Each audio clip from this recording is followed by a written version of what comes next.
my YouTube channel. Ang biyahe namin ngayon nasa Hagonoy. So maaga kami malis para ang taas kasi ng tubig mga alas 12 na kailangan bago mag 9 nandun kami sa sa Hagonoy. Grabe po yung lalim ng tubig ngayon. Hindi tayo makapasok tayo pag pinabutan tayo ng high tide. Kawawa talaga yung mga residente dun. Tara dudes, samahan nyo ko.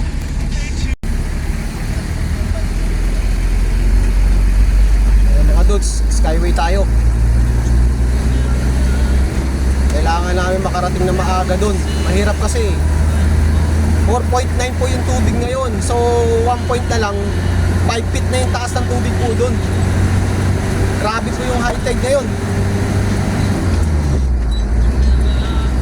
Kawawa talaga yung mga residente dun. Papakita ko sa inyo mga dudes kung yung tubig dun pag nag-uumpisa yung taas ng tubig. Para gasa talaga. Galing sa Manila Bay yung mga dudes.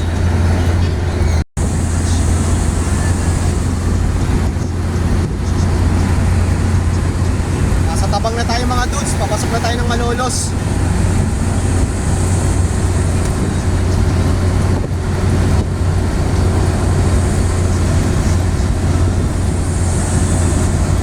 Grabe ang tubig dun mga dudes pag inabutan ka ng high tide. Ang masaklap niya kung makukulong ka, hindi ka makakalabas. Nasa loob ka, biglang naabutan ka ng high tide, hindi ka na makalabas, wala, no choice ka. Stop over ka muna sa loob. Mga 4 na oras mahigit bago umupa yung tubig eh.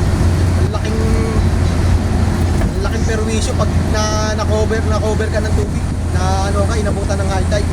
Kaya ngayon, ang ginagawin namin ngayon, bago mag-umpisa yung tubig, kailangan makapasok na kami ng Hagonoy. So mga dudes, hindi natin makikita yung yung tubig. Hindi tayo makakatuloy ng Hagonoy. Dala ng bumigay yung service namin.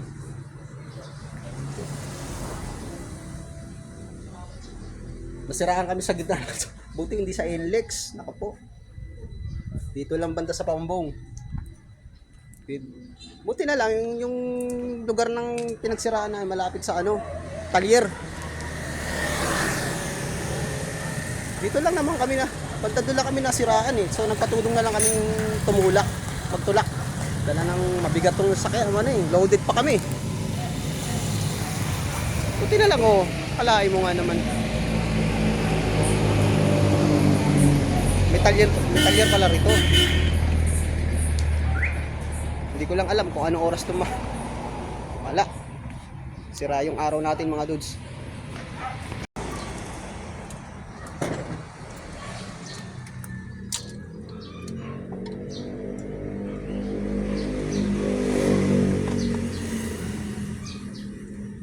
Kahit pa paano mga dudes, swerte pa rin kami.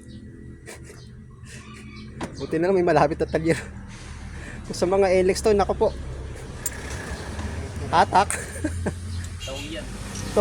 Towing talaga. So mga dudes, di natin alam kung anong oras tayo makakaalis dito. Pero importante talaga magawa to. In case kahit mga hapon na, basta importante magawa, maiuwi lang. Pero pag hindi, bahala na si boss. Wala akong idea.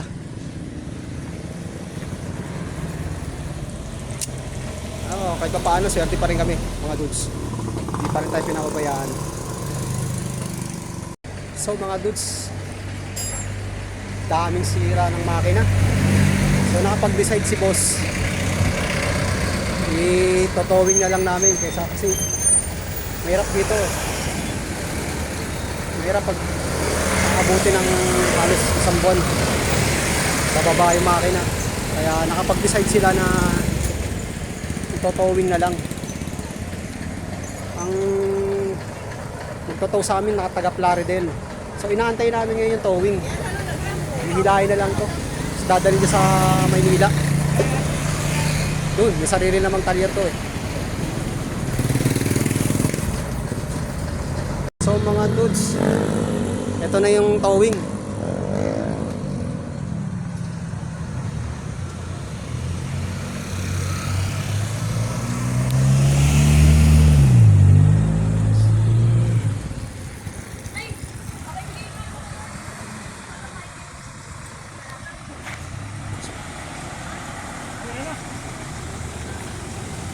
Ito boss.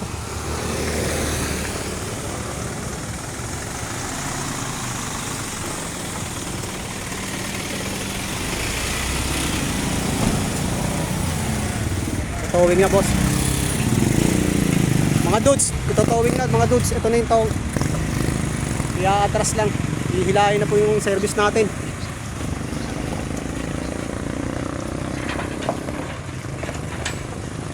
Oh. Ha? Mabigat yan eh. Oo. Iaatras na lang.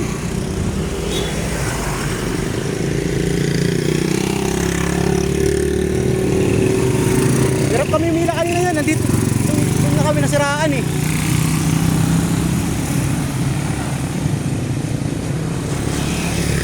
Patas lang. Ha? Try natin patras? Pabalabag sa kalsada yung takunan eh. Oo, sige. Tulak daw mga dudes. Kasi nakabalante sa kalsada. So ito towing na siya mga dudes. Iatras. Una yung hihilahin sa ulo. Paharap dito. Pagkakahila.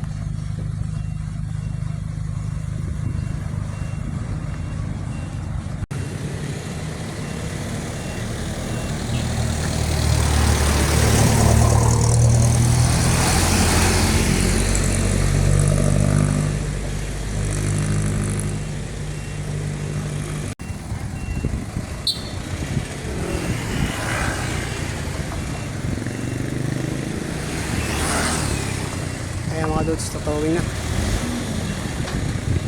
Paumbong to Manila, ihatid ng Maynila.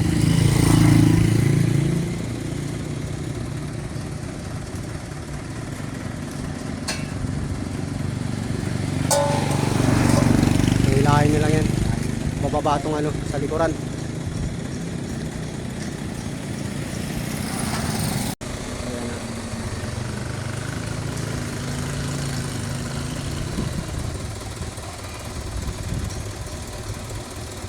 Pero mga dudes,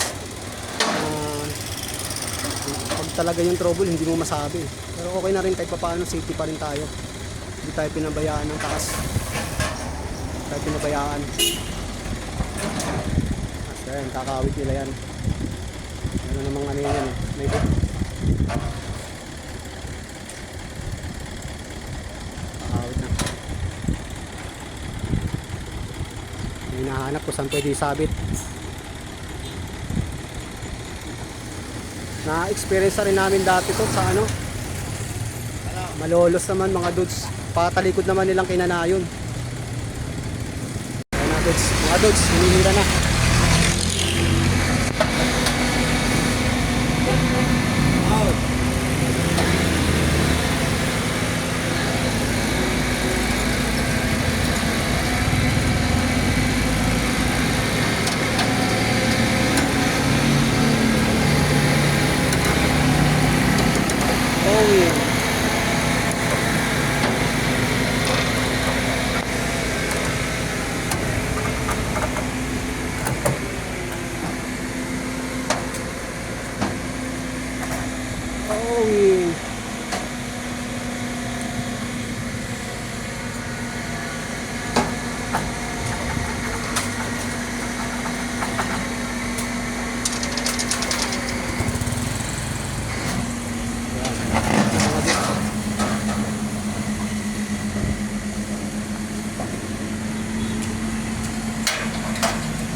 Safety lang nila mga dudes. Tara, show na ka. Sige po. Sige po. Ako na lang po mag-guide. Para yung rin eh. Kalso. So mga dudes, dito tayo.